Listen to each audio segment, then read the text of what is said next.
Welcome to episode 126 of Girl Take the Lead, where we explore womanhood and leadership. I'm your host, Yo Canny. This episode is for anyone that wants to speak up, create, and lead. And as Tara Mohr says, it's playing big. The title of her book, which was named Best Book of the Year by Apple's iBooks. Tara Mohr is an expert on women's leadership and well-being. She is the creator and teacher of the global Playing Big Leadership Program for women and of the Playing Big Facilitators Training for coaches, therapists, managers, and mentors. She is a co-active training institute certified coach with an MBA from Stanford and an undergraduate degree in literature from Yale, and lives in San Francisco with her husband and 3 children. This is one of those rich books, you guys, filled with so many great insights. I know we'll be referencing this book in other episodes. In her introduction, Tara Mohr dispels the notion that playing big is not about getting money, title, or power.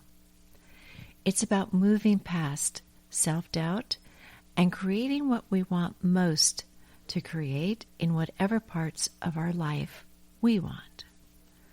I really loved when she said this. Based on her coaching practice, she says that what did help women play bigger was a set of concepts and practices that changed how they thought about themselves and the kind of action they took.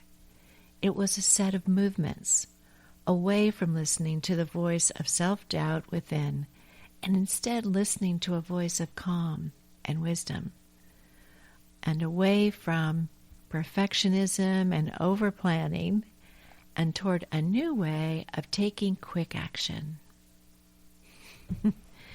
Perfectionism and over-planning.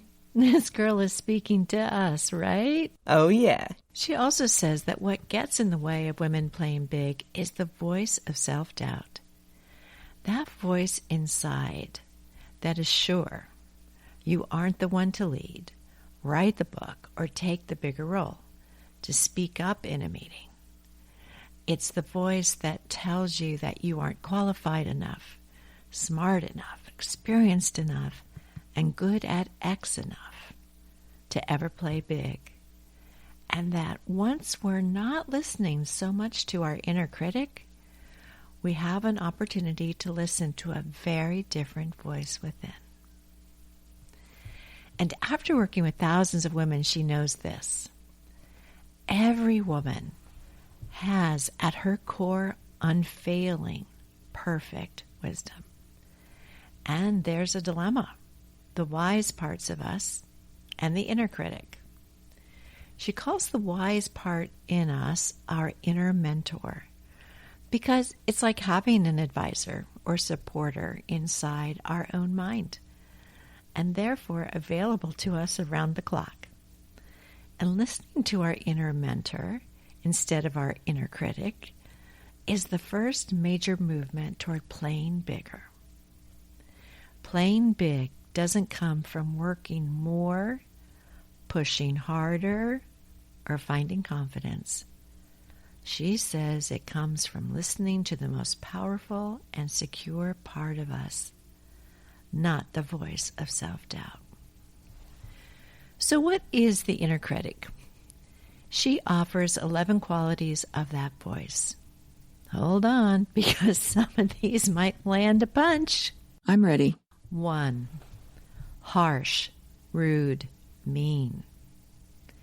If what we're hearing is something we'd never tell someone we love, we can be sure it's our inner critic. 2. Binary. It's black and white, thinking like you're awesome or pathetic. There's no in between. 3.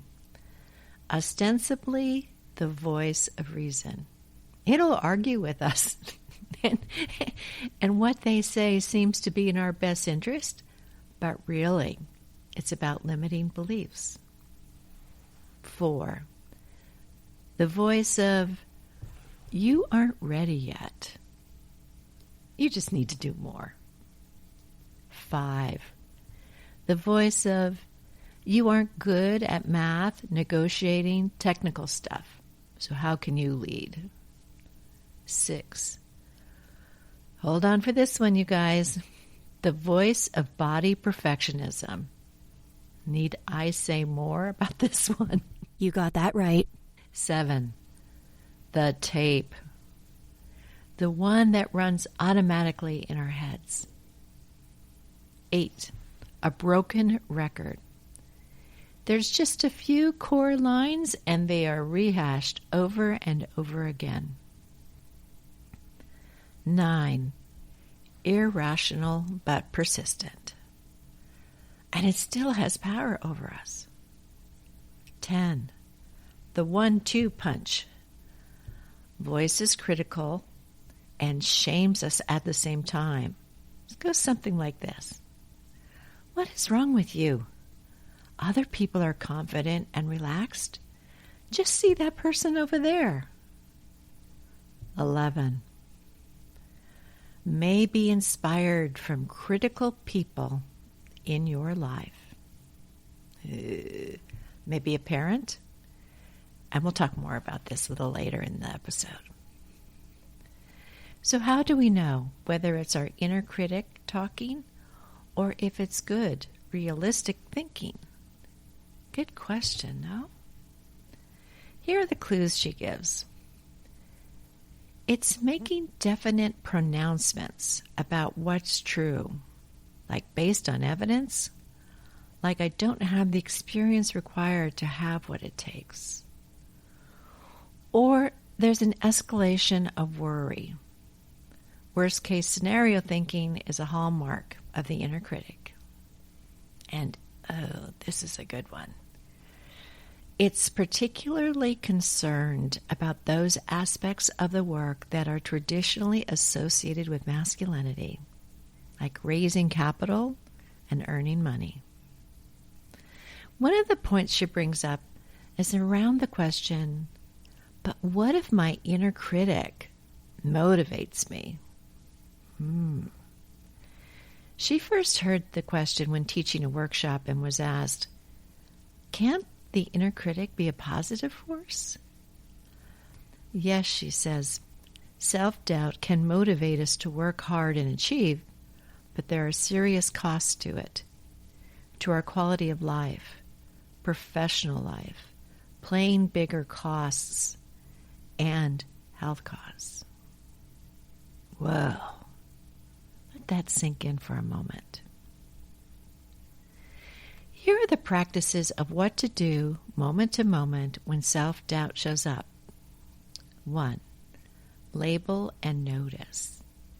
You may remember one of our guests, Andrea Main DeWitt, author, life coach, and speaker, told us, naming helps us to gain awareness about the pain point or trigger and see what's going on. And there'll be a link to that episode in the show notes in case you missed that one. 2, separate the I from the inner critic. Say my inner critic is having a freak out right now, rather than I am having a freak out right now. 3, create a character that personifies your inner critic. Andrea called hers my crabby roommate, who was always so worried. So not just a name, but also work up an image. 4, compassionately see your inner critic's motives. Usually it's to protect us, but you can reassure your inner critic that you've got this. 5, look for the humor. More than likely, your inner critic is saying something that is pretty outrageous. The way that I handle that is by saying, oh, Yolanda, that's my way of saying, okay, that's pretty out there. 6, remove your critic from the scene. Imagine them walking out of the room. 7, pantomime putting all your inner critic thoughts into a vessel. a cup, a bowl, a box, and just let them be there. 8. Picture the voice receding into space. Like, where in the body do you feel your inner critic is located? Gosh, mine shows up in the upper left abdomen, and it tightens and clenches. How about you? And 9, imagine you can simply turn down the volume on the critic's voice. I like that. You can visualize yourself in your car driving, and you just turn the volume down. All right, buckle up, because Tara has a question that might hit close to home. What if the voice of my inner critic is none other than my mom? She makes the point that no one has a more formative impact on our psyches than our mothers. And this can be to our advantage, because you know something about this person's struggles and fears. You can see some of the wounds in their life that led to their beliefs that we've internalized as our inner critic. You can shine the light of understanding, and I'd also say compassion, for that inner critic. Also, it's not this person's fault that we grapple with self-doubt. Remember, we are all hardwired for the critic. If our inner critic didn't find inspiration in our mother, father, or boss, it would have found it elsewhere. One of the wonderful things about this book are the journaling questions that Tara Mohr offers us. I practice journaling daily and love this part of her book because here's the catch. Navigating our inner critic is a lifelong journey. And as we manage that critic, she says, our inner mentor emerges. That seems to me to be like our intuitive selves that comes from our own voice within to help and comfort us. Our inner mentor, she says, keeps things simple. So when we overcomplicate a situation, our inner mentor helps us see the bottom line and how to move more efficiently. When we think it has to be hard, that mentor shows up how it can be easy. It can become one's personal guide to playing bigger. If you'd like to learn more about the visualization process to discover your inner mentor, you can go to her website, which I'll have in the show notes, to listen to an audio file that will guide you to meet your inner mentor. And I think that's a good place to end today's episode. I feel like there's been a lot here to take in. This, you guys, just covers the first 2 chapters of the book. So there'll be so much more. Thanks for being here.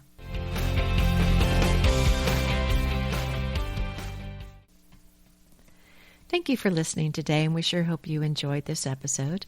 If you did, please leave a comment wherever you listen to your podcast. Tell a friend, join our public Facebook group, Girl Take the Lead, or visit our website, girltaketheleadpod.com. We also have a YouTube channel where your subscription would be appreciated, where you can see videos of some of our episodes. Once you're on YouTube, search at Girl Take the Lead. And we've also expanded into YouTube Music, where you can listen and see our podcasts. Here are 3 takeaways from today's episode. 1, everyone has an inner critic, and it can hold us back from playing big. 2, naming and becoming aware of that critic is step 1 to playing big. And 3, having a relationship with our inner critic is a lifelong journey. But as we make peace with that part of us, our intuitive self or inner mentor can emerge, which can help and comfort us on that journey. There was so much in this book. We'll be doing a soundbite next about some other aspects I think you'll find interesting. Tara has a chapter called Leaving Good Student Habits Behind. Oh boy. Another one of those likely to hit home. So keep listening. Thanks for being here again. Talk to you soon. Bye.